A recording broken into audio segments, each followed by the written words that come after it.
जी हाँ, आपने सही सुना है कि आप इनकम टैक्स के लास्ट 2 इयर्स के रिटर्न भी फाइल कर सकते हैं और एक करंट ईयर का भी रिटर्न फाइल कर सकते हैं। अभी एक नया सेक्शन आया है, सेक्शन 190 139(8)(a। वो यह कहता है कि अगर आपका कोई रिटर्न मिस हो गया है, अगर आपका कोई रिटर्न फाइल नहीं हुआ है, तो आप अपना रिटर्न, अभी अपडेट नहीं हुआ है लेकिन थोड़े ही टाइम पे आ जाएगा, updated return under section 139(8)(a) के जरिए आप फाइल कर सकते हैं। लेकिन उसका कंडीशन क्या है? उसका कंडीशन यह है कि वो रिटर्न आप 24 मंथ तक फाइल कर सकते हैं, जो साल का असेसमेंट ईयर खत्म होगा वहां तक। उसके लिए आप कौन से फाइनेंशियल ईयर का रिटर्न फाइल कर सकते हैं? तो हम फाइनेंशियल ईयर 19-20 का रिटर्न फाइल कर सकते हैं और फाइनेंशियल ईयर 20-21 का रिटर्न फाइल कर सकते हैं। ठीक है, उनमें एक कंडीशन है कि 19-20 का आपको रिटर्न फाइल करना है फाइनेंशियल ईयर, तो उसका असेसमेंट ईयर 20-21 है, तो लेट फीस तक आप 31 मार्च 2021 तक भर सकते थे। अभी लेट फीस के बाद आपका जो एग्रीगेट टैक्स लायबिलिटी आता है यहाँ तक का, उसमें 25% ऐड करके आप 21-22 असेसमेंट ईयर तक फाइल कर सकते हैं। लेकिन ये टाइम चला गया, क्योंकि आज 19 मई 2022 है, तो अभी फाइनेंशियल ईयर 19-20 का आपको रिटर्न फाइल करना है, तो उसका लास्ट डेट था असेसमेंट ईयर 20-21, मतलब 31 मार्च 2021 था। लेकिन वो अभी आप 31 मार्च 2023 तक फाइल कर सकते हैं। 21 तक जो आपकी टैक्स लायबिलिटी बनती है, मतलब एग्रीगेट टैक्स लायबिलिटी बनती है, उनमें आप 50% और ऐड कर सकते हैं। ठीक है, दूसरा 20-21 का 21-22 था। ठीक है, 21-22 चला गया, तो अभी 22-23 तक आप 25% एग्रीगेट टैक्स लायबिलिटी का पे करके आप फाइल कर सकते हैं और 50% 23-24 तक कर सकते हैं, और 21-22 का तो अभी चल ही रहा है। ठीक है, अभी एक क्वेश्चन आता है कि सभी लोग फाइल कर सकते हैं? नहीं। ठीक है, तो क्या है इसका कंक्लूजन? तो ये ऐसा है कि आप लॉस का रिटर्न फाइल नहीं कर सकते, टैक्स लायबिलिटी डिक्रीज नहीं कर सकते, रिफंड इंक्रीज नहीं कर सकते। ये तीनों कंडीशन है। मतलब मेरा एक क्लाइंट है,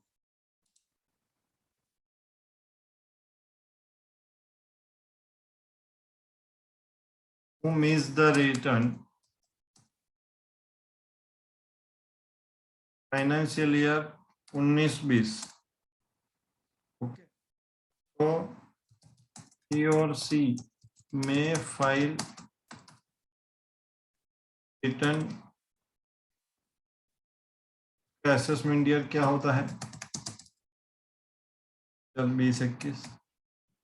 ठीक है, वो भी खत्म हो गया, तो अभी 1/4/2021 से 31 मार्च 2022 तक आप 20% गेट लायबिलिटी में आप पे कर सकते हैं, और 1/4/2022 से 31 मार्च 2023 तक आप 50% एग्रीगेट लायबिलिटी पे कर सकते हैं। लेकिन मेरा क्लाइंट यह कहता है कि I want to file nil return, तो नील रिटर्न पॉसिबल नहीं है। डिपार्टमेंट ने यह कहा है कि अगर आप रिटर्न फाइल करना चाहते हो तो आपका टैक्स लायबिलिटी होना चाहिए।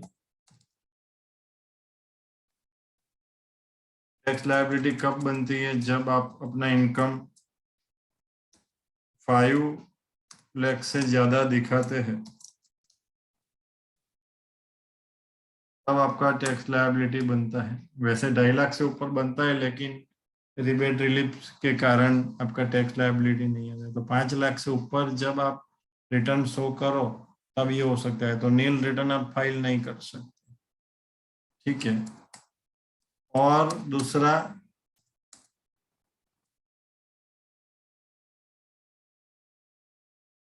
one of my client having nil return with refund, you cannot file। मतलब डिपार्टमेंट ने यह कह दिया कि मैं आपके पास से पैसा लूंगा। मतलब आप बढ़ाना चाहे तो बढ़ा सकते हैं पैसा देके, ऐसा नहीं कि नील से तो मेरे को कोई बेनिफिट नहीं है। सो 139(8)(a) की हम बात करें तो मिस रिटर्न फाइल कर सकते हैं, लेकिन मिस रिटर्न भी आपको फाइल करना है तो आपको लायबिलिटी आपको 5 लाख से ज्यादा का दिखाना पड़ेगा, ठीक है। नई रिटर्न फाइल किया है तो भी आप रिटर्न फाइल कर सकते हैं, बट आपका नेट इनकम 5 लाख से ज्यादा दिखाना पड़ेगा, ठीक है। दूसरा, ये रिटर्न के लिए कौन एलिजिबल नहीं है?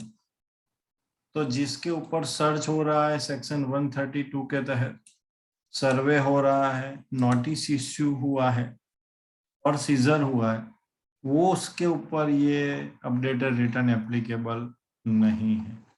और एक question,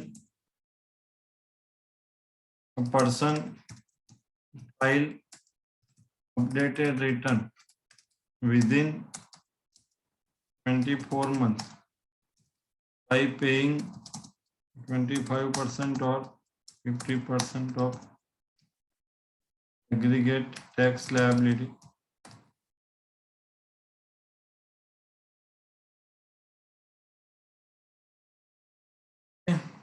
person file updated return मतलब उन्होंने पे किया। Now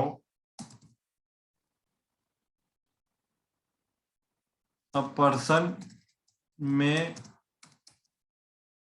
revise the updated return, so he or she cannot revise the return।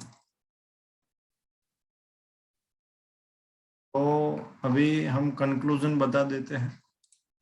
Conclusion यह है कि आप लास्ट 2 ईयर का इनकम टैक्स का रिटर्न फाइल कर सकते हैं, लेकिन कंडीशन यह है कि नील रिटर्न फाइल नहीं कर सकते। रिफंड के लिए आप अप्लाई नहीं कर सकते, मतलब आपको 5 लाख से ऊपर का ही लायबिलिटी मतलब इनकम दिखाना पड़ेगा। और अगर आपका जो भी इनकम है 5 लाख से ऊपर जो भी इनकम है वो आप अपग्रेड करना चाहते हो तो आप कर सकते हैं। 25% of aggregate tax liability within 12 months and after 12 month to 24 month 50% of aggregate tax liability applicable है फाइनेंशियल ईयर 2019-20। तो ऐसा ही आप प्रैक्टिकल सीखना चाहते हैं तो हमें संपर्क कीजिए। Thank you very much.